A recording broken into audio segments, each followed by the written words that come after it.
So previously we saw the cell cycle, what are the stage of cell cycle in detail. So there are certainly some mechanism that mainly regulate the cell cycle.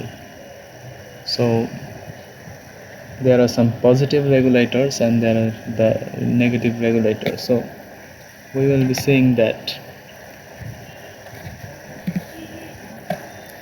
So checkpoints, cell cycle checkpoints.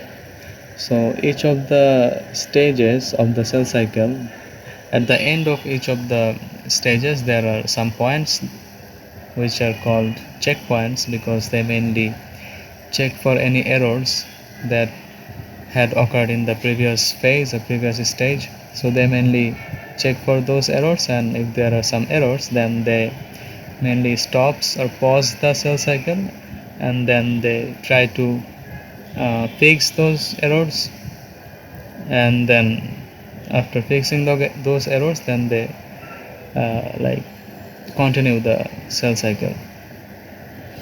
Or if the cell cycle of the errors or the damage uh, is not repairable, then cell cycle stops permanently and cells undergo apoptosis or programmed cell death, so depending on the extent of the damage.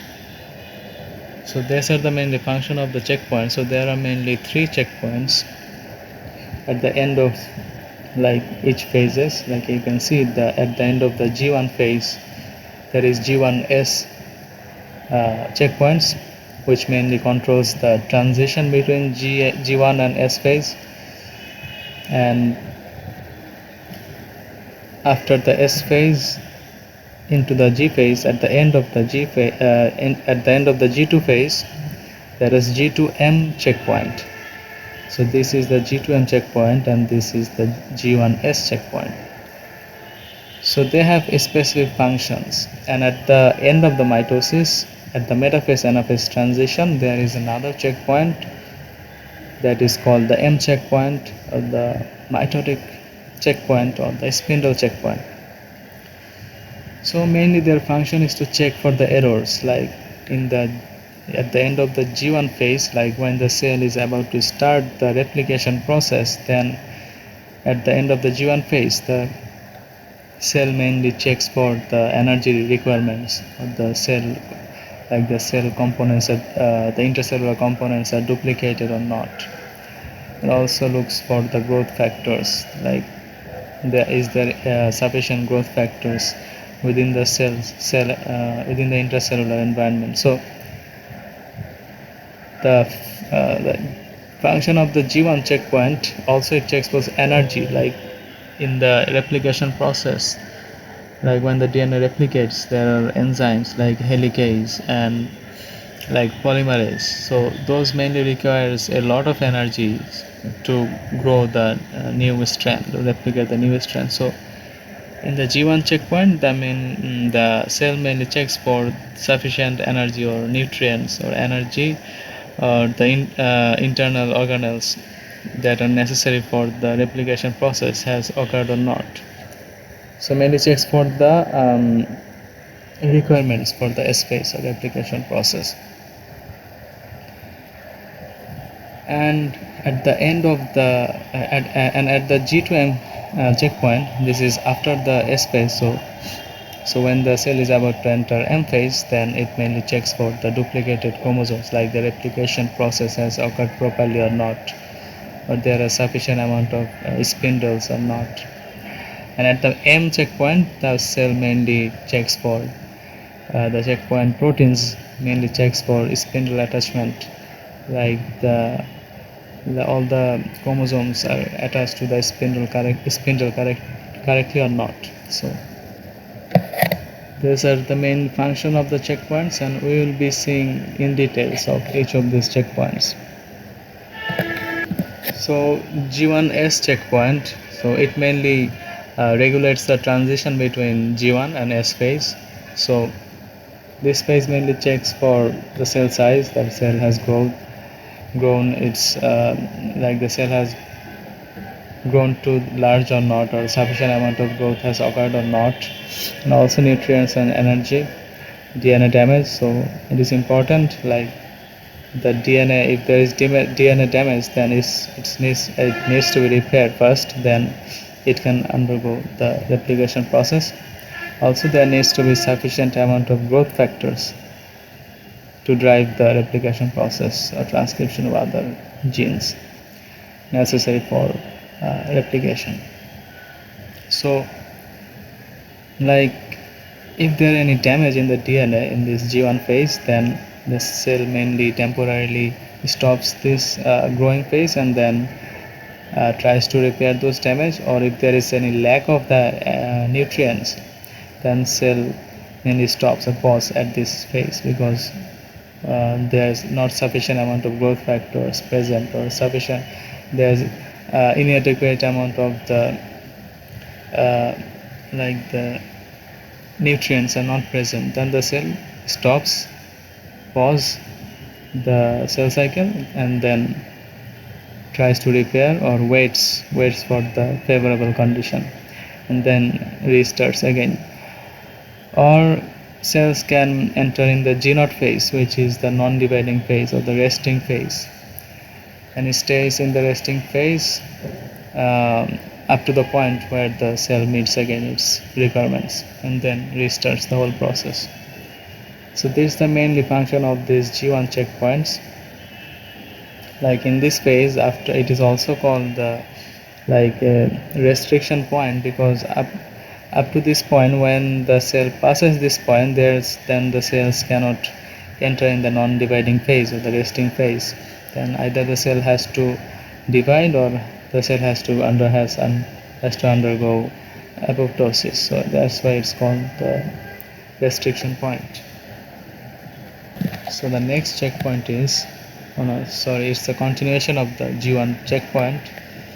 So here is mainly how the if there is damage, how the cell cycle stops is mentioned here. Like the P53, which is the mainly the which mainly stops the or pause the cell cycle, which is a tumor suppressor, because any gene or any protein that mainly drives the cell cycle are the oncogenes or the potential oncogenes. Or if any proteins that mainly inhibit or stop the cell cycle or repairs the cell cycle damage, those are mainly the suppressors, tumor suppressors.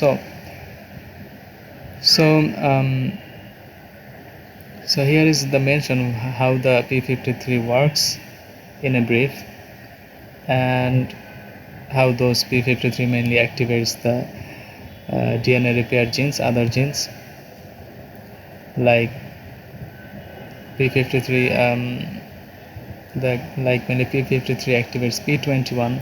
If there is DNA damage, then it activates P21, and those P21 mainly repairs.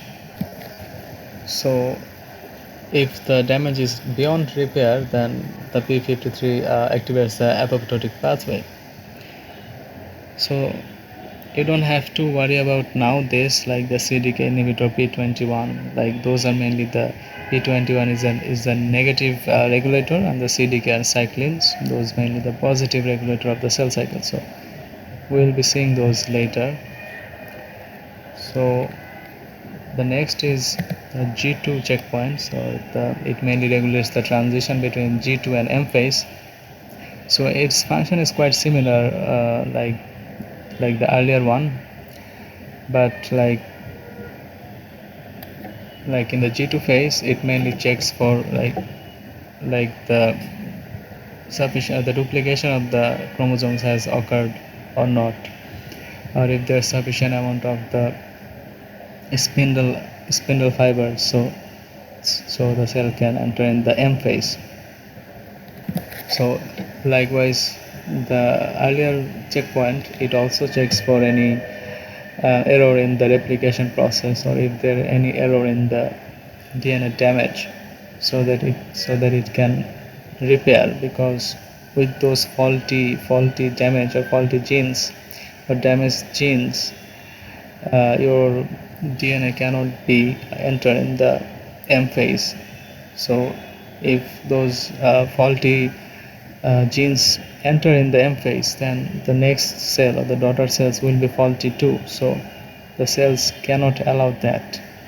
So that's why this G2 phase mainly maintains the genomic stability and integrity. That means it preserves or it repairs or preserves the actual uh, proper sequencing of the genome, like it controls the mutation rate. So however, in these points, if there's any problem in the like P53 mechanisms or like the suppressor genes, then those are not likely work properly, so that there like there are some DNA repair mechanisms, like mismatch repair mechanisms, like DNA polymerase 1. Those mainly tries to fix any mismatch in the replication process. So if there's any problem in those mismatch repair genes or single strand repair genes, then your stability or integrity of the whole genome is then compromised. So the next daughter cells will be mutated or compromised too. So mainly this G2 phase, the G2 checkpoint regulates for the like checks for DNA damage, and also checks for if there were any error in the replication process, or the replication process has occurred properly or not, so the DNAs are duplicated or not. So the next checkpoint is the mitotic or the spindle checkpoint, M checkpoint. So we have seen the mitosis, right? What happens in the mitosis, especially in the metaphase metaphase phase. So in the metaphase, there's actually the metaphase plate in where this homologous pair mainly comes in line. So and the spindle mainly attach to those kinetochore or centromeres. So both side of the like in the mitosis there are homologous chromosomes are not side by side, so all the chromosomes are in line. So all the chromosomes, like the sister chromatids, will be divided half. So if those binding of the spindle are not like tightly, or if there is any loose attachment or attachment problem, then this checkpoint mainly checks for those um, errors and mainly try to resolve those errors. So if they can't repair, then the cell undergo apoptosis, or if there any problem in the apoptotic pathway, then the cell will eventually divide in those faulty chromosomal attachment. So these three are the main checkpoints. There are another checkpoint that is within the S phase. It's not shown here, but these three are the main checkpoints.